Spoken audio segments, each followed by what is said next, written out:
Welcome to our 11th Sutta class delivered by Most Venerable Bulwala Ratanasiri Thero. Please, if you can raise your hand and let me know if you can hear me clearly.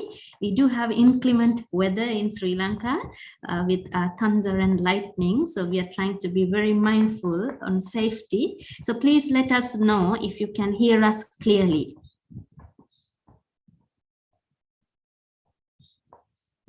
If you can raise your hand or indicate that you can hear us clearly, please let us know.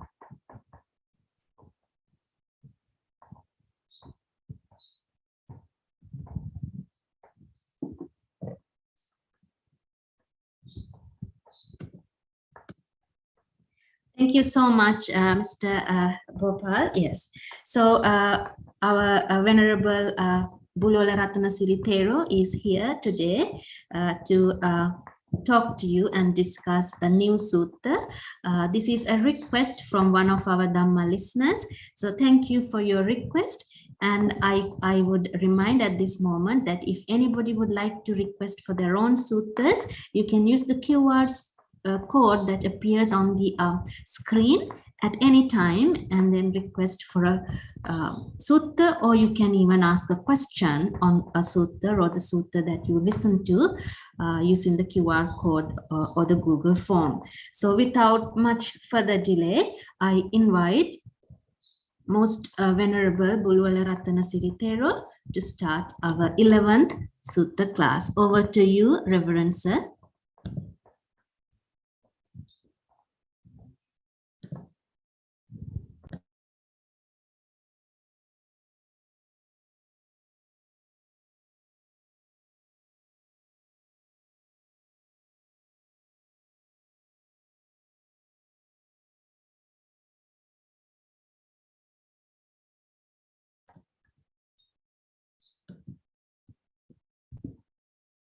Dear listeners, just give me a moment.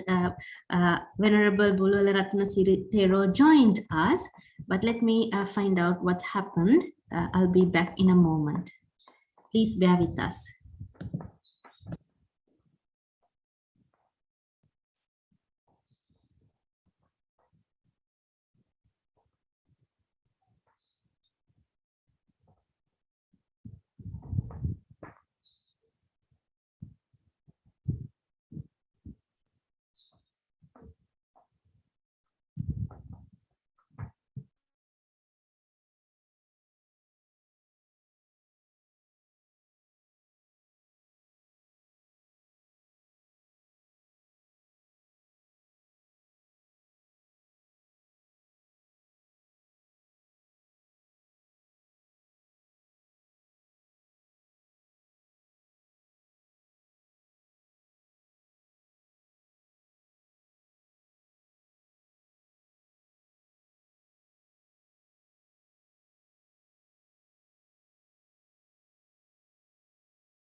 Thank you for your patience.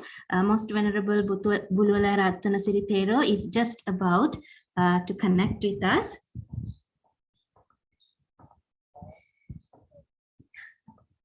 Yes, he's here with us now.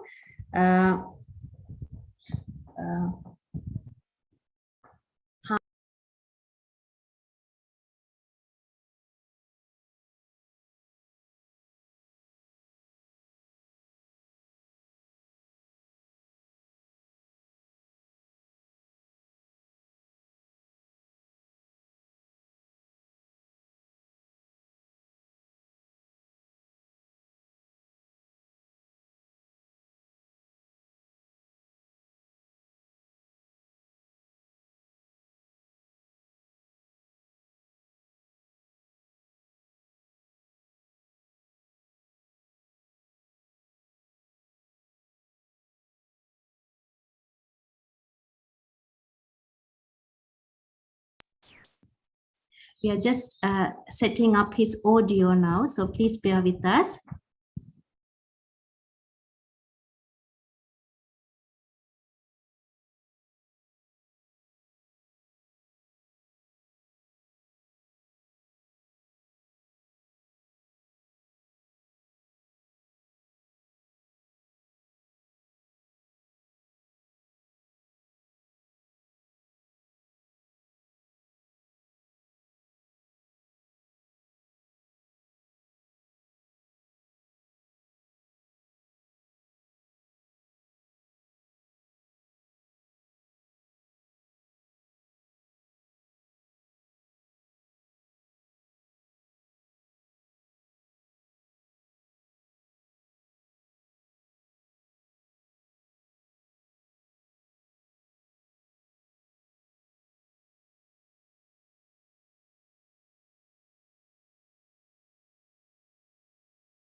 I now invite Most Venerable Bulwala Ratana Thero to start our 11th Sutta class.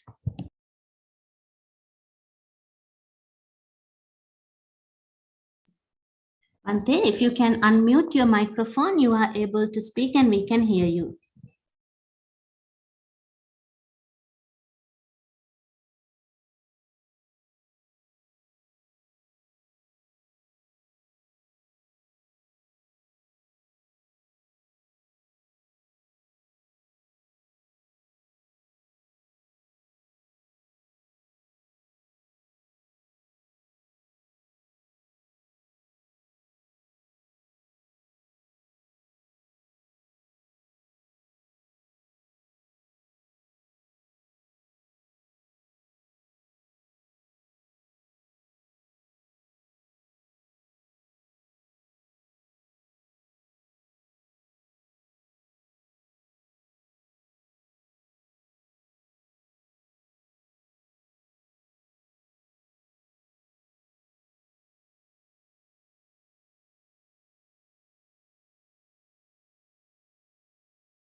Rattanasiri Thero, click on unmute.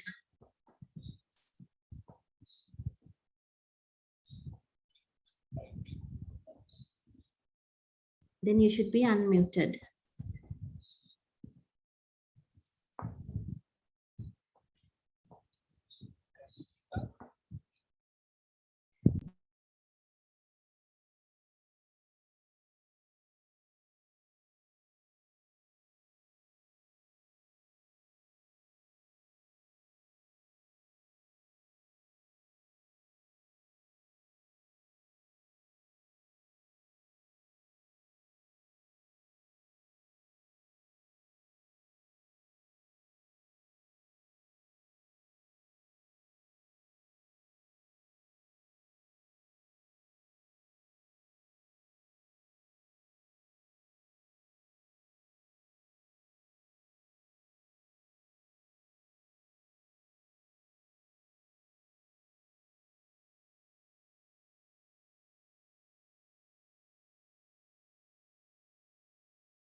Okay, we can hear you, Reverend Sir. You can start your video if you wish, but we can start the class. And I apologize for the long wait until we sorted out our technical issues there. So thank you once again for our patient listeners. We are ready to start our 11th Sutta class. Over to you, Reverend Sir. But my screen is not there. Can you hear me? We can hear you really clearly, and I'm sharing the screen. You should be able to see the screen. Shall I start now? Yes, please. Go ahead. Good evening. Let's start our 11th Sutta class. Today, the Sutta I have selected Didavitaka Sutta. It is in Majjhima Nikaya. The commentary for Majjhima Nikaya is Papancha Sudani. I have selected this sutta because one of our Google listener requested to explain this Sutta, Dida Vitakka Sutta. So far, I have discussed with you 10 suttas, except Ananta Lakkana Sutta. Other all suttas have been selected by me. Ananta Lakkana Sutta I selected because of the requesting of our Google listeners. Today, Dida Vitakka Sutta, I have selected because one of our Google listeners requested for two suttas, Dida Vitakka Sutta and Vitakka Santana Sutta. So today I am going to discuss with you this Dida Vitakka Sutta. Dida Vitakka Sutta, Buddha preached this sutta when he was living in Jetavana Vihar. Jetavana Vihar. He addressed a group of bhikkhus and he explained this Dida Vitakka Sutta. Dida means two. Vitakka means thoughts, concepts, Vitakka. Dida Vitakka means by paying our attention or analyzing or thinking deeply, we choose the correct way to achieve our goal. Buddha explained this sutta to the bhikkhus, how they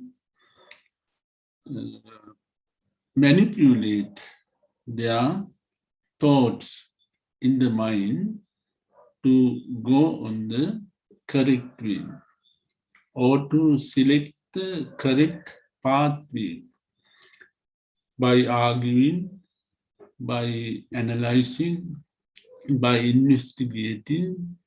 He get some decisions. What is the correct way to go to achieve the goal? So Buddha explained this sutta to the group of bhikkhus, but this sutta is relevant to the lay disciples also, because Buddha has explained this sutta, Dida Vitakka Sutta, referring his experiences as a bodhisattva, aspirant, as an aspirant to enter the Buddhahood. Buddha referred his experiences during the time of his bodhisattva, when he was complete in perfections, when he was developing his relevant characteristics, features, skills, by performing perfection, Dasaparamita, to achieve Buddhahood. At that time, how he manipulated his mind, he explained, to go on the correct pathway. Buddha explained when he was the Bodhisattva, he had thoughts in his mind while performing his perfect sense. All thoughts he categorized into two groups, unwholesome and unwholesome. Wholesome and unwholesome, he categorized these two into two groups. When they arise, Kama Vitakka in his mind, sensuous thought, association, sensuous thoughts, when they arise, thoughts connects with sensuous thoughts, then he categorize all thoughts into that sensuous thought, Kama Vitakka, Vyapada Vitakka, Vihimsa Vitakka. So all the thoughts that arise in his mind, he synthesized in those three groups. Kama Vitakka, Kama Vitakka, Vyapada Vitakka, Vihimsa Vitakka. If it is sensuous thought or Kama Vitakka, then he began to think, was this sensuous thought is to achieve Nibbana or to achieve Panya, to achieve mindfulness. In that way, he began to criticize, analyze those thoughts, sensuous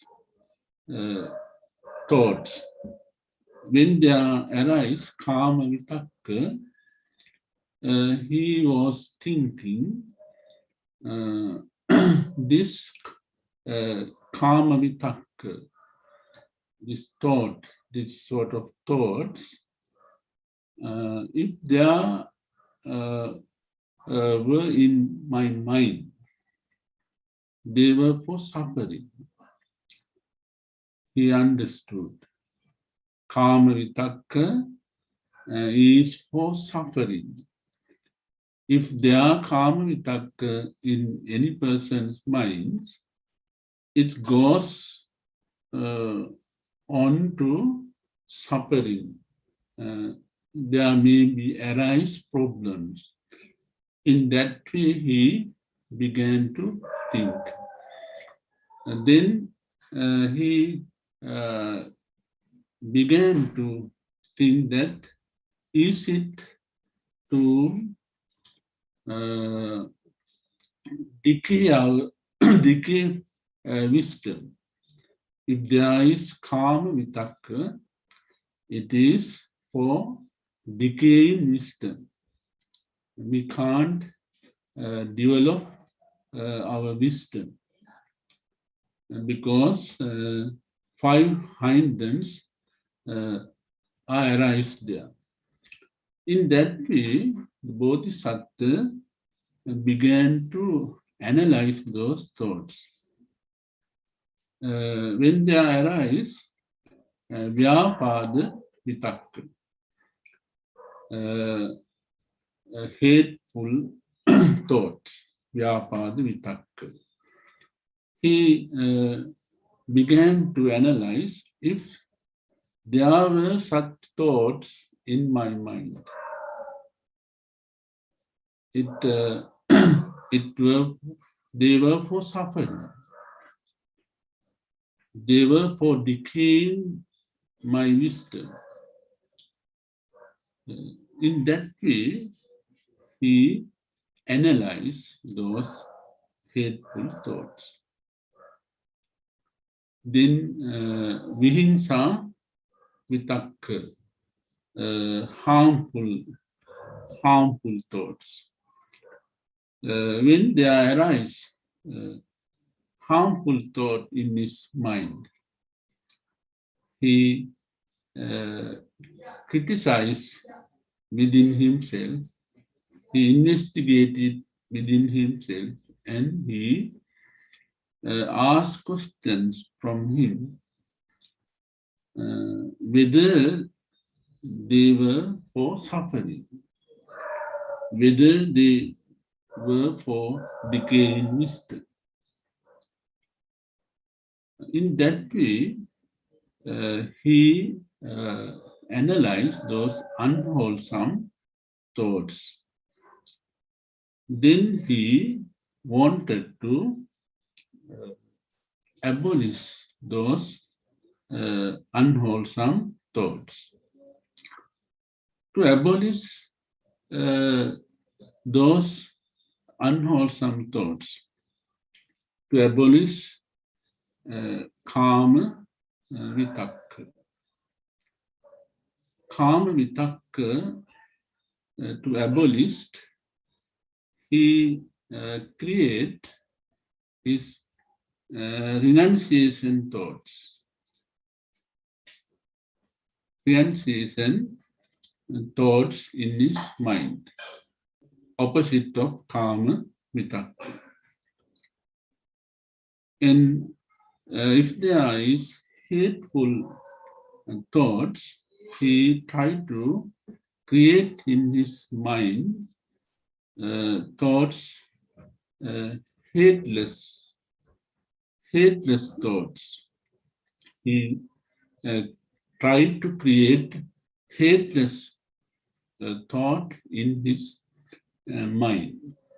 Then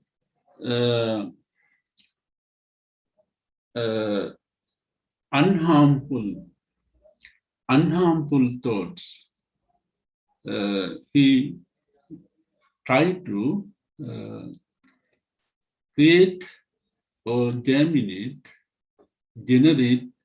in his mind such thoughts. So creating such thoughts, he abolished those unwholesome thoughts. In that way, he began to go on the correct pathway. As a Bodhisattva, when he was performing perfect sense, Dasaparamita, in Vishantara Jataka story, Buddha, as the Bodhisattva, he had to donate his beloved daughter and son, and his beloved wife also. So when he was donating his children and his wife, there arise those Kama Vitakka. There arise. When there were such thoughts, the Bodhisattva analyzed him and he understood, therefore suffering, therefore decay in wisdom, therefore to fulfill my ultimate goal as a Bodhisattva. So he create those renunciation thoughts and he abolished those karma vitakka. When Jotaka Brahmana, when he insulted his children, Bodhisattva, he aroused Vyapada Vitakka, but he abolished that Vyapada Vitakka by creating non-hateful thoughts, by creating those wholesome thoughts, he abolished unwholesome thoughts and he performed his donation. So Bodhisattva, as a Bodhisattva, Buddha explained his experiences, how he manipulated his mind to achieve his goal. In that way, the Buddha explained the bhikkhus, as a bhikkhus, you must choose the correct way by analyzing your thoughts, by criticizing within yourselves. You have to select the correct pathway to achieve your goal. Then Buddha began to explain the bhikkhus as a Siddhartha Gautama ascetic. He practiced self-mortification for 6 years to achieve Buddhahood. Self-mortification. You know about self-mortification. By doing those self-mortification, fasting, reducing his food, when he was spending such a hard time, there arise those vitakka in his mind, kama vitakka. He arrived. If there were kama vitakka in his mind, sometime he remember his wife Yasodhara as a wife, amiable wife, and his child Rahula. How he spent as a king in mansions, 3 palaces, having luxurious life. He memorized those life, and there arise kama vitakka in his mind. But he thought,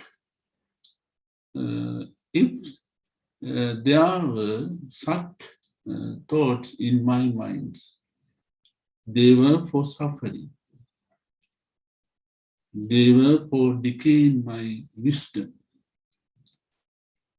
They were against my achieving goal. In that way, he analyzed and criticized, and he abolished by germinating, by generating in his mind renunciation thought. So Buddha explained those things. Then after giving up self-mortification, Buddha began to have nourishment foods. Then his strength and his appearance, his body was okay.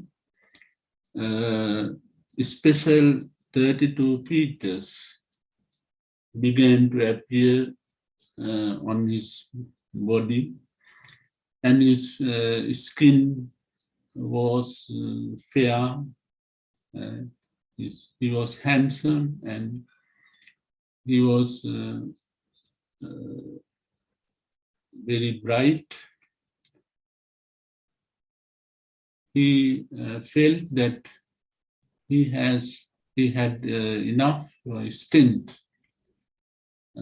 In that way, he began to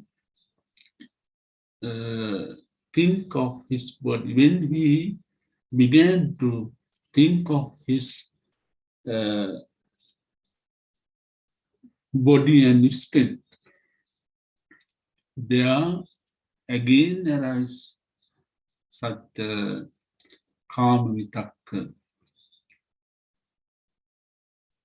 Then the bodhisattva, as ascetic, he thought this kama vitakka, it is for suffering, it is for unsatisfactory, it arises some problems. In that way, he thought, and he abolished those kama vitakka in his mind. And then when he goes on Pindapat in Uruvela, people,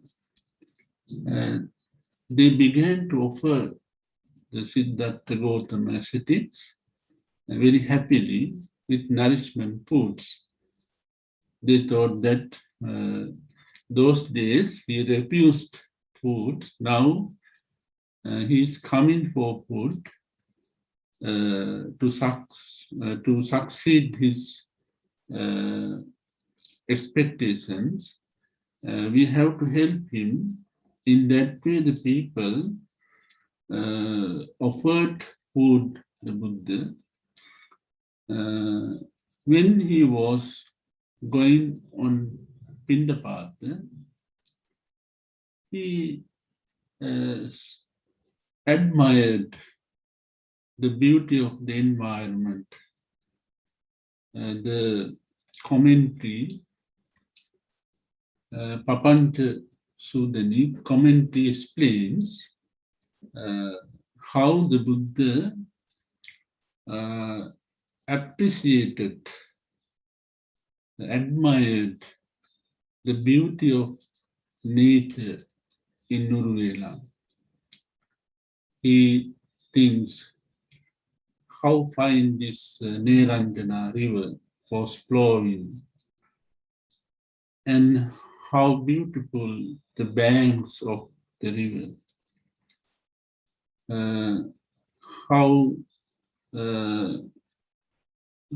beautiful the plantations, foliage, sky, the sounds of the birds he heard from the bushes, from the trees. He heard the sounds of the wings of the birds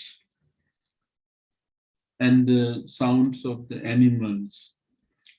He admired. the beauty of the Niranjana, and besides of Niranjana, then he feels, if I admire beauty of the nature, it maybe arise calm vitakka in my mind again. Thinking in that way, he tried to abolish those calm vitakka. He thought, if I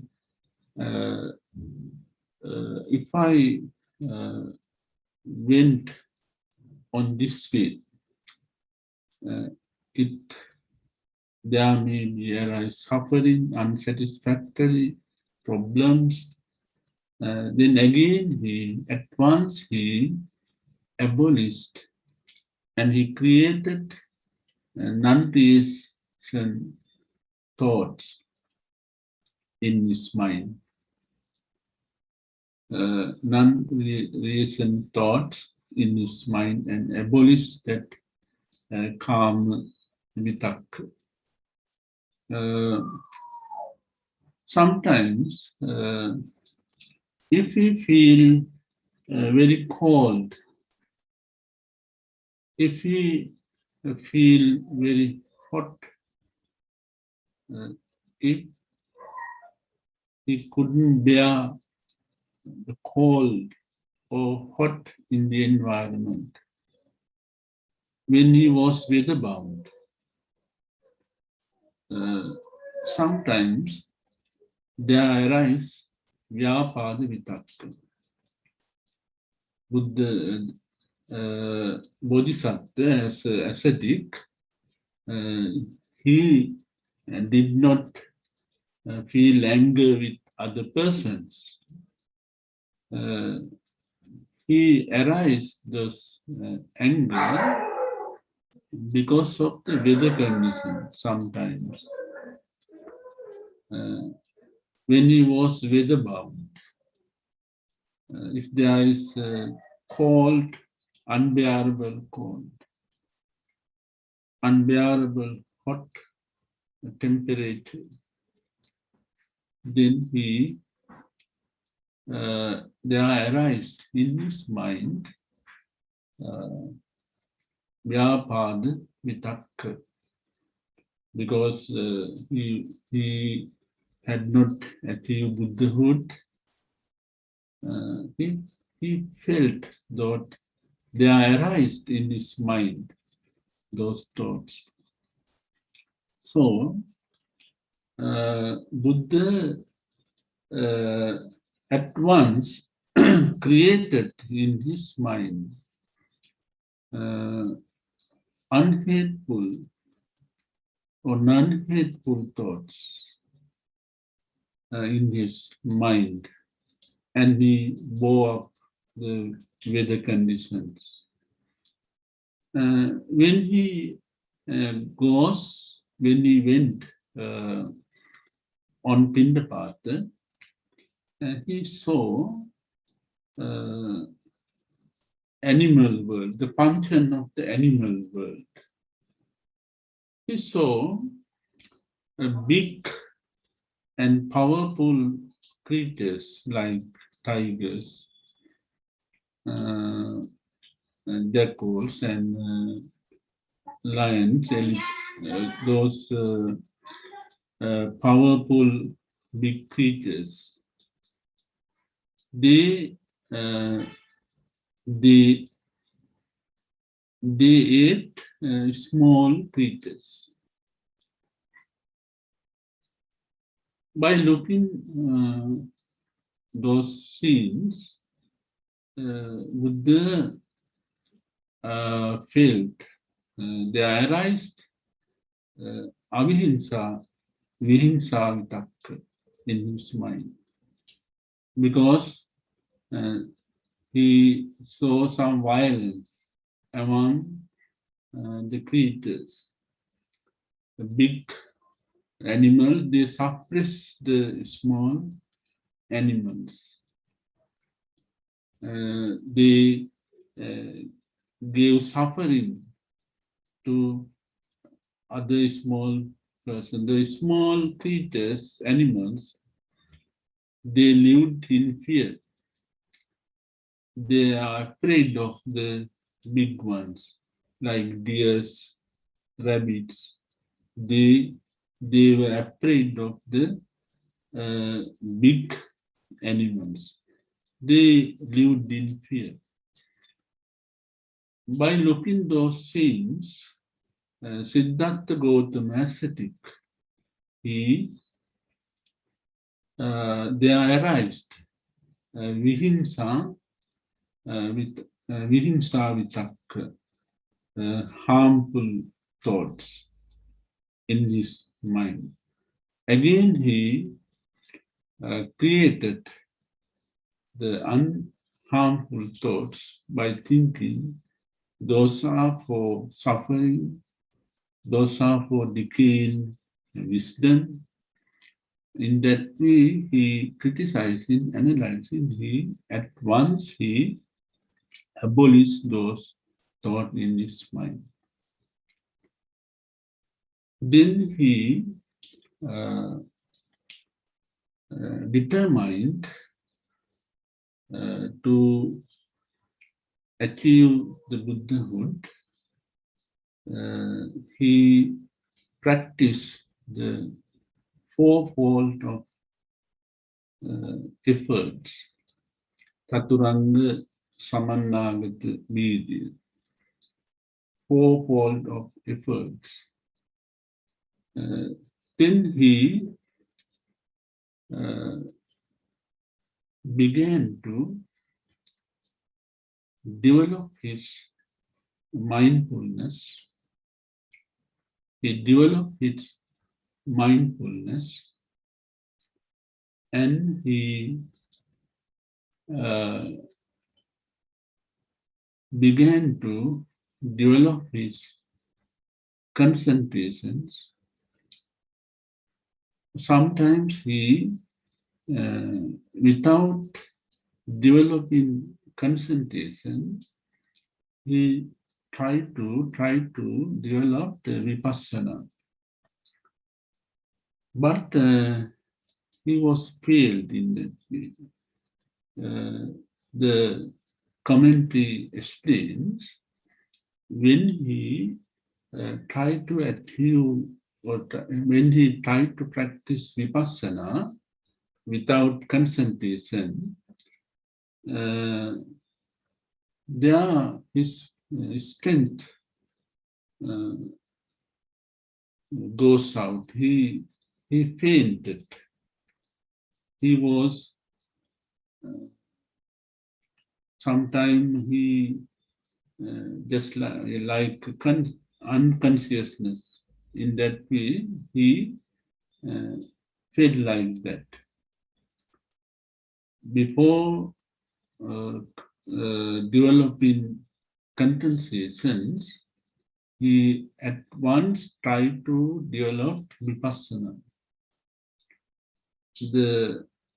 He was sweating, he was fainting, and his armpits were sweating.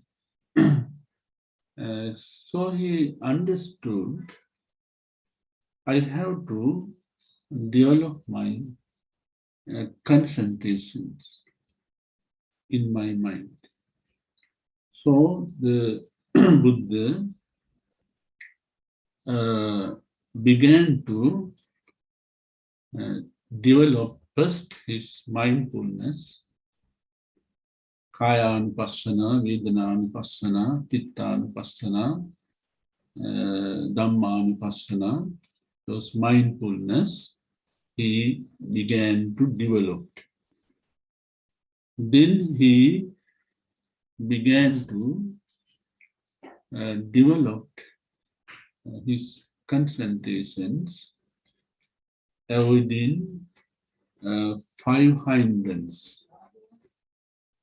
Kamakanda, Vyapada, Tinamidda, Uddata Kukutta, Vitikita.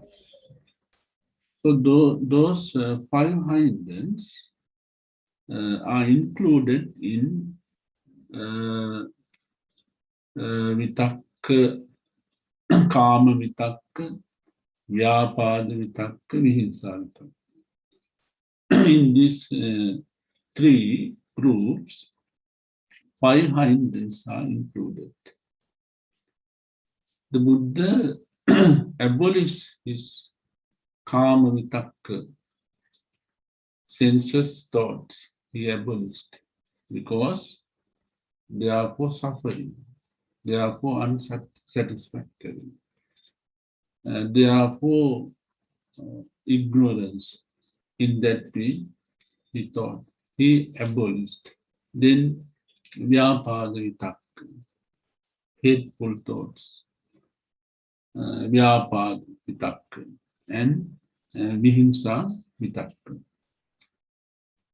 Five hindrance. By abolishing those three, he abolished five hindrance in his mind. Kama Chanda, sensuous desire, Kama Chanda, Vyapada, ill will, anger, Tinamidda, splendor, sloth, Uddatta, Kukkutta, restlessness, and Vitikita, doubt.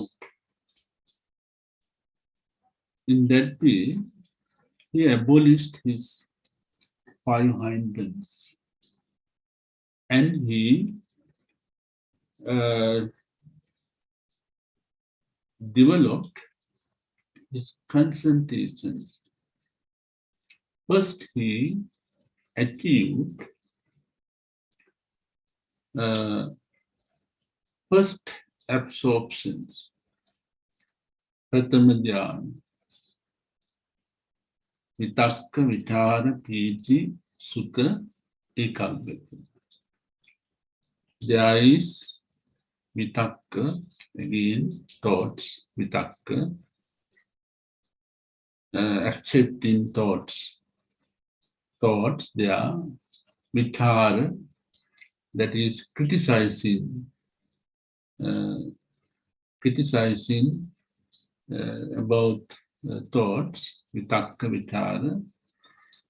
And then by concentrating on this subject matter, only the subject matter, there arises happiness in his mind because of this concentrated mind.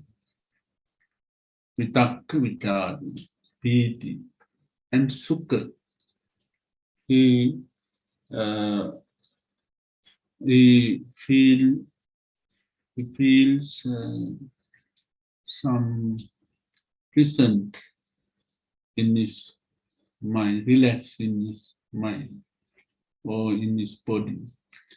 Vitakka, Vichara, Piti, Sukha, Ekaggata. And there is concentration. That is the first absorption. After spending in first absorption for some days, then he entered into the second absorptions without Vitakka, Vichara, but with Piti, Sukha, Ekaggata, with Piti, happiness, without unwholesome, no unwholesome there. Piti, Sukha, there is happiness, joy in happiness, joy. Vitakka, Vichara, Piti, Sukha, Ekaggata, again concentration. Then, after spending for some time in the second absorptions, he entered into the third absorption, that is Sukha Ekankata, without happiness, without thought, without happiness, without unwholesome, without suffering. He senses ekankata, upekha ekankata. Then in the fourth absorption also he senses that upekha ekankata firmly. By achieving those four absorptions, he developed his concentration. How he developed his concentration, Buddha explained to the bhikkhus, because he was able to select the correct pathway out of two, Dida Vitakka. There were two ways. By analyzing, by investigating, by thinking deeply, he selected the correct way out of two. Suppose when person go on the journey, he comes to the junctions. There are two ways, but he can't select the correct way. Then he began to think of those two ways.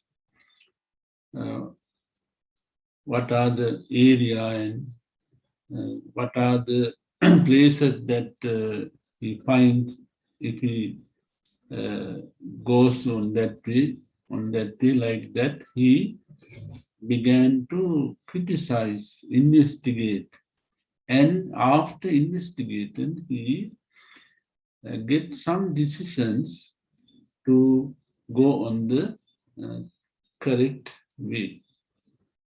That way the Buddha criticized himself, investigated himself within himself, and he selected the correct pathway by abolishing unwholesome kama vitakka, vyapada vitakka, vihimsa vitakka.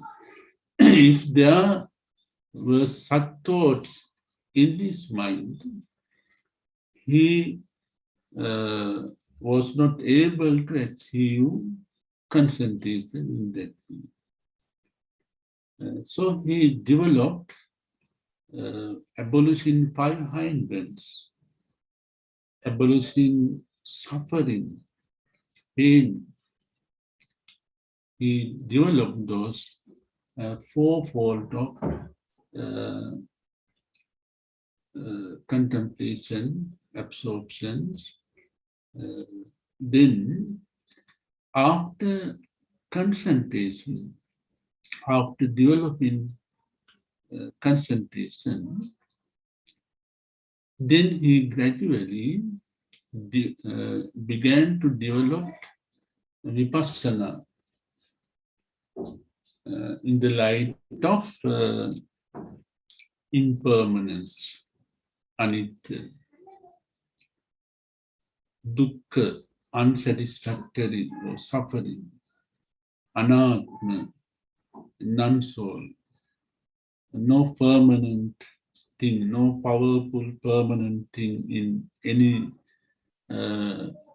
phenomena or any subject matter, non-soul. In the light of Tilakkana, Buddha developed his vipassana meditations. After developing vipassana meditation, he uh, created, he generated wisdom, panya in his mind. He was able to develop his wisdom to see his former birth. It's called Pubbē Nivasanusati Jnana.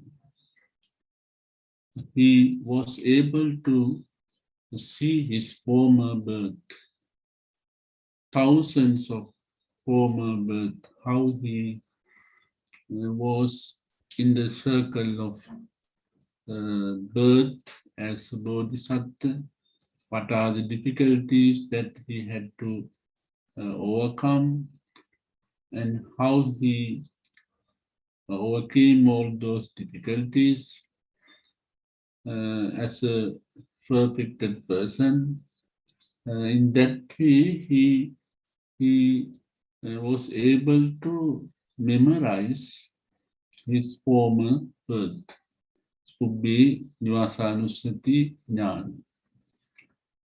Then he was able to develop Tutupapata Jnana. That is how person dies and how he is born again, passing away and arising. Tutupapata Jnana. He was able to develop those wisdom. Then he achieved Asava Shekara Jnana.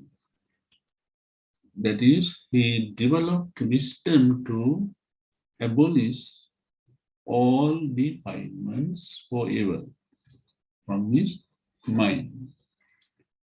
And how he developed this Asava Shekara Jnana and Pubbē Nivasanusati Jnana, Tutupapata Jnana. He avoided the wrong way, and he selected the correct way. In this sutta, Buddha has pointed out two ways. One way is not for Nibbana, other way is for Nibbana.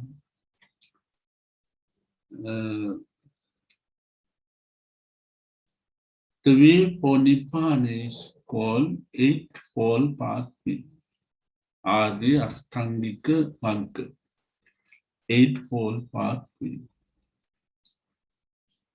Then again, Buddha pointed out the wrong way also. The wrong way also, it contains 8 parts, 8 sections. Mittha Ditti, Mittha Sankappa, Mittha Vacha, Mittha Kammanta, Mittha Ajiva, Mittha Vayama, Mittha Sati, Mittha Samadhi, Mittha Ditti. Mittha Ditti. What is Mittha Ditti? Wrong views. If the person bear wrong views about himself and about the world, he can't achieve Nibbana. What are the wrong views? The Buddha has pointed out 10-fold of wrong views. tenfold of wrong views. One is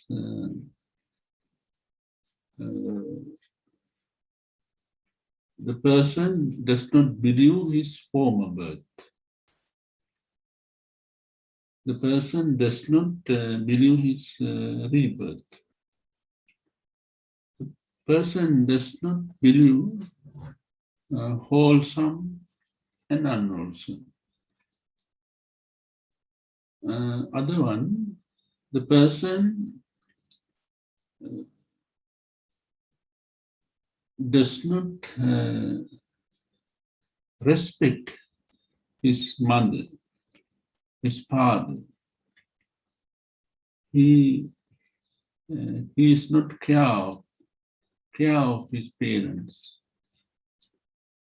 and he does not believe in dependent origination, particular samappada. Those are the wrong views. Then Mithya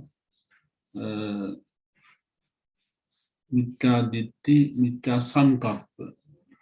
Mithya sankappa means that is kama vitakka, vyapada vitakka, vihinsa vitakka, in that way. Mithya vacha. Mithya vacha means if you speak lies, if you speak slander, if you speak harsh words, if you speak nonsense, then that is mithya vacha. Mithya kammanta. Mithya kammanta means if you engage in killing, stealing, sexual misconduct, and having liquor, drugs, those are mithya kammanta. Then mithya ajiva. If you live on selling animals, selling liquor, selling poison, selling meat, and if you engage in slavery, that is mithya ajiva. Then mithya vayama. Mithya vayama means if you try to develop your unwholesome, if you try to develop anger, greed, delusion in your mind, then you begin to create mithya ajiva. Then mithya vayama. Mithya vayama means if you try to develop unwholesome by creating greed, delusion, if you perform unwholesome deeds, and if you begin to suppress your wholesome deeds in that way, and then mithya sati, mithya samadhi. If you develop your mindfulness in other way rounds, if you think that your body is not to be decayed, your body, your life is for have sensual pleasure. In that way, we have to have pleasure in this life. In that way, the people thinks and live a luxurious life without thinking the next birth, they perform various kinds of unwholesome deeds to fulfill their faculties, to sense their faculties. They engage in so many unwholesome deeds, and after their death, they are to be born in hills. Then Mita Samadhi. Mita Samadhi means if you concentrated your mind in unwholesome object, that is Mita Samadhi. Now think of robber.